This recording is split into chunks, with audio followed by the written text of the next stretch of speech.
Good morning. Last class में हमने सदिश में ये देख लिया था कि सदिश क्या होता है, स्थिति सदिश क्या होता है। उसके बाद में दो सदिशों को मिलाने वाला सदिश, उसके बारे में देखा था। उसके बाद हम देख रहे थे सदिशों के प्रकार। सदिशों के प्रकार हमने सारे देख लिए थे। आज हम उस पर आधारित कुछ प्रॉब्लम्स है वो करेंगे अपने एक्सरसाइज के 10.1 के। तो सदिशों के प्रकार को मैं थोड़ा सा 1 मिनट रिवाइज करता हूँ। तो सदिशों के प्रकार में देखो, सबसे पहला जो सदिश आता है वो आता है इकाई सदिश, सॉरी या शून्य सदिश, कोई सा भी हो। शून्य सदिश, शून्य सदिश क्या होता है? जिसका परिमाण क्या हो, शून्य हो। उसके बाद में आता है इकाई सदिश। इकाई सदिश क्या होता है? जिसका परिमाण क्या हो, इकाई हो या एक हो, उसको हम कहते हैं मात्रक सदिश या इकाई सदिश, जिसको कैप से प्रदर्शित किया जाता है। तीसरा हमने देखा था उसके बाद में समान सदिश। समान सदिश क्या होता है कि ऐसे दो या दो से अधिक सदिश जिनका परिमाण भी समान हो, यानी उनकी लंबाई भी समान हो और साथ में उनकी दिशा भी समान हो, तो वो कहलाते हैं समान सदिश। उसके बाद में आते हैं असमान सदिश या विपरीत सदिश। तो विपरीत सदिश क्या होंगे कि जिनकी दिशा, परिमाण तो समान है लेकिन उनकी दिशा समान नहीं है, वो कहलाएंगे विपरीत सदिश। उसके बाद में हमने देखा था समदिश। समदिश क्या होते हैं? तो समदिश होते हैं कि नाम से पता लग रहा है समदिश। समदिश का मतलब है जिनकी दिशा समान हो, केवल परिमाण चाहे किसी का कितना भी हो उससे कोई मतलब नहीं है, लेकिन उनकी दिशा क्या होनी चाहिए, समान होनी चाहिए, तो वो कहलाएंगे समदिश। फिर उसके बाद में आता है असमदिश। असमदिश का मतलब है कि उनका परिमाण चाहे कितना भी हो लेकिन उनकी दिशा विपरीत होनी चाहिए, यानी दिशा समान नहीं होनी चाहिए, तो वो कहलाएंगे असमदिश। उसके बाद में है समरेख सदिश या संरेख सदिश, कोलिनियर वेक्टर। तो संरेख सदिश कौन से होते हैं कि ऐसे सदिश जो किसी एक निश्चित रेखाखंड के समांतर है सारे के सारे, वो कहलाते हैं संरेख सदिश। या फिर हम ये कह सकते हैं कि ऐसे सदिश जिनके मध्य का कोण या तो 0 डिग्री हो या फिर 180 डिग्री हो, तो वो कहलाएंगे कौन से सदिश? संरेख सदिश। उसके बाद में आता है सह आदिम सदिश या समप्रारंभिक सदिश। सह आदिम या समप्रारंभिक दोनों एक ही बात है। समप्रारंभिक का मतलब जिनका प्रारंभ समान हो या जिनकी शुरुआत एक ही बिंदु से होती हो या जो एक ही बिंदु से शुरू होते हो, तो वो कहलाते हैं, या जिनका प्रारंभिक बिंदु समान हो, वो कहलाते हैं सह आदिम सदिश या समप्रारंभिक सदिश। और अंतिम हमने देखा था विस्थापन सदिश। विस्थापन सदिश क्या होता है कि यदि कोई कण किसी पॉइंट ए से पॉइंट बी तक विस्थापित होता है, तो जो ए बी सदिश है वो कहलाता है उसका विस्थापन सदिश। अब हम यहाँ पे देखते हैं कि हमारे किस प्रकार के क्वेश्चन इसके अंदर है, एक्सरसाइज के अंदर 10.1 में। देखो 10.1 में सिंपल सी चीजें, आपको डेफिनेशन वगैरह थोड़ा सा ध्यान में होना चाहिए। सबसे पहले तो इसके अंदर आपसे पूछा जाएगा कि भाई इसमें आपको भौतिक राशियां लिखी हुई होंगी, इसमें पूछा गया आपसे कि इसमें कौन कौन सी सदिश हैं और कौन कौन सी इसके अंदर अदिश हैं। तो अगर आपको डेफिनेशन भी याद होगी तो आप आराम से बता सकते हैं कि ये इसमें सदिश है और ये इसमें अदिश है। दूसरा क्वेश्चन इसमें आपसे ये पूछा जाएगा कि आपको कुछ सदिश दे दिए जाएंगे और आपसे ये पूछेगा कि इसके अंदर कौन सा समान सदिश है, कौन सा विपरीत सदिश है, कौन सा सह आदिम है, कौन सा विपरीत सदिश है, ये सब आपसे पूछे जाएंगे। या फिर आपसे ये पूछा जाएगा इनका एग्जाम्पल लिखो। तो ये सब चीज़ें आपको 10.1 के अंदर पूछे जाएंगे। तो सबसे पहले अपन इसके एग्जाम्पल देखते हैं। देखो पहला क्वेश्चन है, पहला क्वेश्चन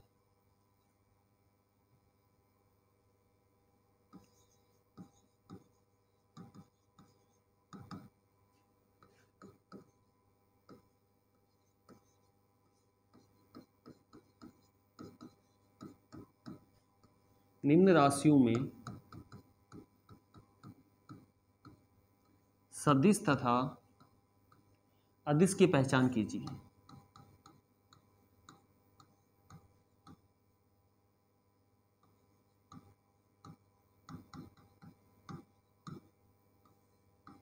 या सदिश और अदिश को छांटिए, एक ही बात है।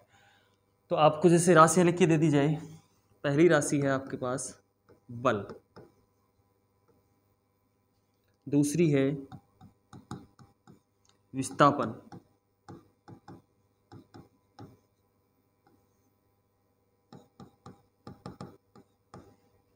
तीसरी है इसके अंदर वेग, फोर्थ है त्वरण,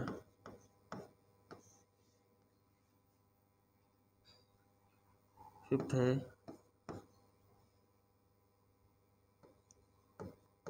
दूरी।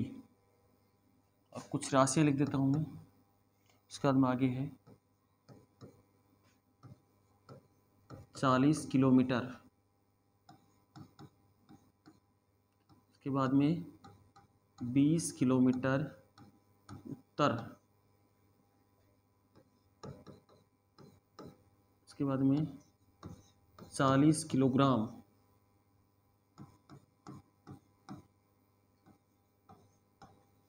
40 मीटर प्रति सेकंड। उसके बाद में है 15 मीटर प्रति सेकंड स्क्वायर। अब यहाँ से आपको ये पहचान करनी है कि इसमें कौन कौन सी सदिश राशियाँ और कौन सी अदिश राशियाँ। तो सबसे पहले अपन बात करते हैं बल की। तो बल आप सब जानते हैं कि बल का जो बल को दर्शाने के लिए उसका एक निश्चित परिमाण तो होता ही होता है कि जैसे 2 न्यूटन है, 5 न्यूटन है, उसकी फिक्स एक डायरेक्शन भी होनी चाहिए कि किस तरफ फोर्स लग रहा है। तो बल जो है वो कैसी राशि है? एक बल जो है एक सदिश राशि है। पहचान करनी है आपको, कुछ नहीं करना है, सिर्फ बल कैसी राशि है? एक सदिश राशि है। उसके बाद में विस्थापन। देखो दूरी और विस्थापन दोनों में अंतर होता है। विस्थापन क्या होता है कि एक पॉइंट से दूसरे पॉइंट की एक निश्चित दिशा में तय की गई दूरी, यानी एक निश्चित दिशा में तय की गई दूरी, यानी दिशा निश्चित होती है उसके अंदर, विस्थापन के अंदर। तो यहां पर विस्थापन जो होगा उसकी दिशा भी निश्चित होती है और उसका परिमाण भी निश्चित होता है। तो यहां पर ये राशि भी कैसी हो जाएगी? ये भी हो जाएगी सदिश। वेग आप सब जानते ही हैं, वेग कैसी होती है? वेग और त्वरण दोनों की दोनों, ये भी सदिश होती है और ये भी कैसी है? सदिश। दूरी, दूरी की कोई दिशा नहीं होती है। विस्थापन की दिशा होती है फिक्स, लेकिन दूरी की कोई फिक्स दिशा नहीं होती है। सिर्फ और सिर्फ इसके अंदर क्या होता है? इसका परिमाण होता है, इसकी कोई दिशा नहीं होती है। इसलिए दूरी जो है ये कैसी राशि होगी? अदिश राशि। ये कैसी राशि है? अदिश राशि। उसके बाद में आता है 40 किलोमीटर। 40 किलोमीटर एक दूरी है। 40 किलोमीटर जो है वो कोई डायरेक्शन आपको नहीं दे रखी है इसके अंदर, केवल और केवल ये क्या है? दूरी है। और दूरी है तो इसको आप क्या कहोगे कि ये है अदिश। उसके बाद में 20 किलोमीटर उत्तर। अब देखो यहां पे 20 किलोमीटर है, यानी आपको परिमाण भी दे दिया है और साथ में उत्तर। उत्तर का मतलब आपको डायरेक्शन भी बता दी इसने। इसका मतलब दोनों चीजें, दिशा भी है और इसका परिमाण भी है। तो ये कैसे हो जाएगी? सदिश। साथ में डायरेक्शन मेंशन आपको कर रखी है, तो ये हो गई सदिश। उसके बाद में 40 kg वेट है। वेट जो होता है उसका सिर्फ परिमाण होता है, वेट की कौन सी डायरेक्शन होती है? अगर कोई भी मान लो कोई वस्तु, उसका जो वेट होता है जैसे 20 kg, 40 kg, 50 kg, तो हम इसको ऐसे तो बोलते हैं कि 20 kg उत्तर की ओर, ऐसा नहीं होता है। वेट में सिर्फ और सिर्फ क्या होता है? परिमाण होता है, उसकी कोई डायरेक्शन नहीं होती है। इसलिए ये क्या हो जाएगी? अदिश राशि। ये हो जाएगी अदिश। उसके बाद में आता है 40 मीटर प्रति सेकंड। अब आपको ये पता होना चाहिए कि जो मीटर प्रति सेकंड है वो किसकी यूनिट होती है, किसकी इकाई होती है? तो मीटर प्रति सेकंड जो होता है वो किसका होता है? वेग का होता है। तो ये वेग है। मीटर प्रति सेकंड स्क्वायर ये किसका होता है? त्वरण का होता है। तो ये दोनों की दोनों राशियां कैसी हो जाएंगी? सदिश राशियां हो जाएंगी। तो एक क्वेश्चन तो आपसे इस प्रकार से पूछा जाएगा कि आपको राशियां दे देगा और आपसे ये पूछा जाएगा इसके अंदर कि निम्न, हाँ इसमें से कोई दूसरी भी हो सकती है जो मैंने लिखा, बल आगुण हो सकता है, सरेख हो सकता है, समेग हो सकता है, कुछ भी हो सकता है। तो आपसे ये पूछा जाएगा कि इसमें सदिश और अदिश राशि है, उनकी पहचान करनी है। पहला क्वेश्चन तो आपका ये है। तो जिसको सदिश और अदिश की डेफिनेशन सिर्फ आती है वो आराम से बता सकता है कि कौन सी इसमें सदिश है और कौन सी अदिश है। एक बार मैं दोबारा से रिवाइज कर देता हूँ। सदिश राशि, सदिश कौन सी होती है? कि ऐसी भौतिक राशियाँ जिसमें या जिसको व्यक्त करने के लिए केवल परिमाण से नहीं होगा, परिमाण के साथ साथ उसकी एक निश्चित दिशा भी होनी चाहिए, उसको हम क्या कहेंगे? सदिश राशि। और जिसका केवल परिमाण उसको हम क्या कहेंगे? अदिश राशि कहेंगे। उसके बाद में नेक्स्ट क्वेश्चन आपसे पूछा जाएगा सदिशों के प्रकार से संबंधित। तो सदिशों के प्रकार से, जैसे मान लो कि एक सदिश में बना रहा हूँ, क्वेश्चन लिख रहा हूँ, क्वेश्चन सेकंड। जैसे आपको दे दिया जाए कि एक सदिश है ए सदिश, इसके डायरेक्शन ये है। दूसरा सदिश है बी सदिश,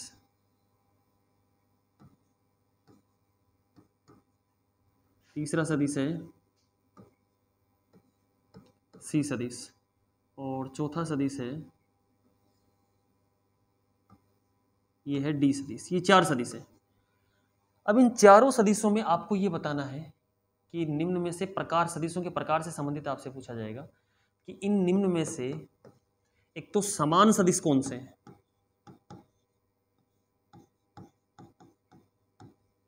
समान सदिश। दूसरा आपसे कोई भी प्रकार पूछ सकता है, दूसरा आपसे पूछ ले सरेख सदिश, सरेख सदिश। थर्ड इसके अंदर आपसे पूछा जाए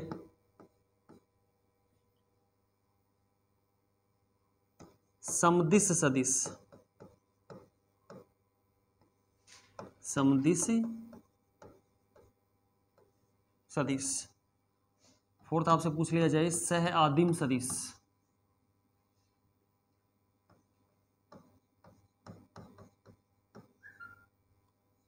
सह आदिम सदिश।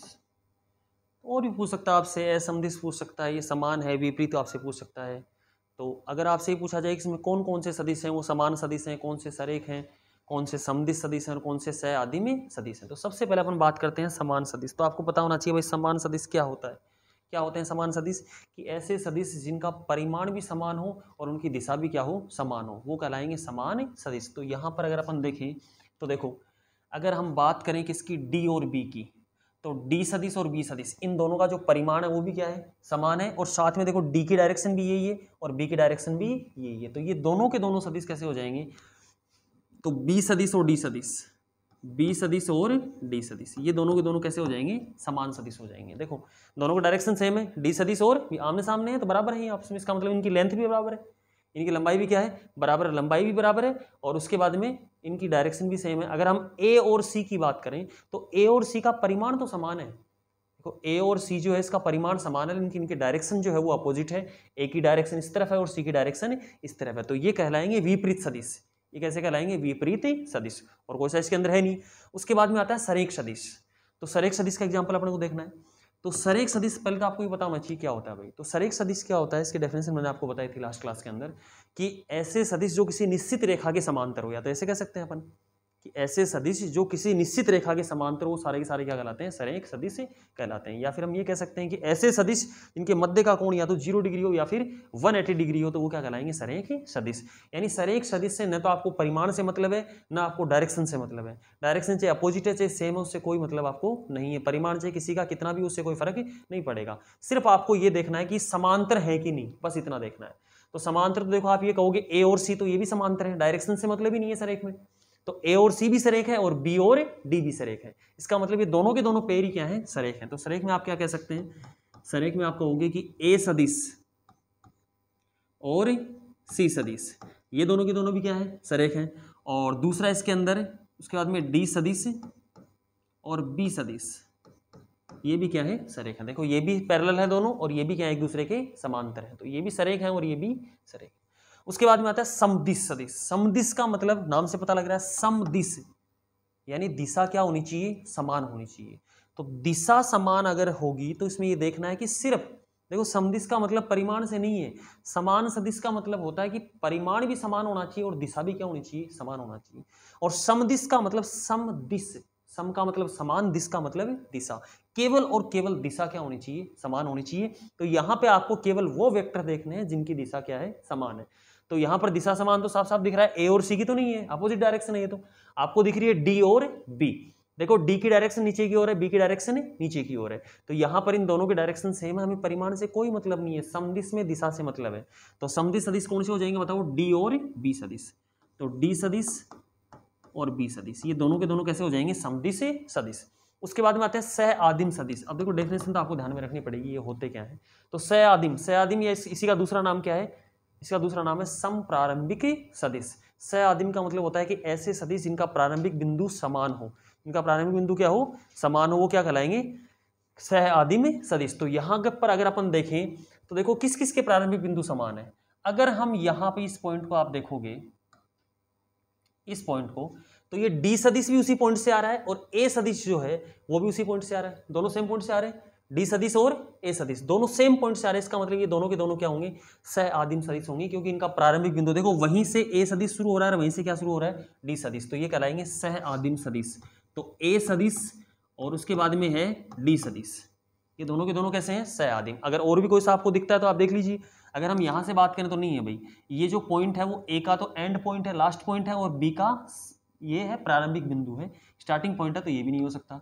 उसके बाद अगर इस पॉइंट की हम बात करें तो ये बी का तो एंड पॉइंट है और सी का स्टार्टिंग पॉइंट है, ये भी नहीं हो सकता है। उसके बाद में अगर हम यहाँ पे बात करें इसकी, इस पॉइंट की, तो ये दोनों का ही एंड पॉइंट है, तो प्रारंभिक बिंदु समान होना चाहिए, एंड पॉइंट से कोई मतलब नहीं है, तो ये कहलाएंगे सह आदिम सदिश।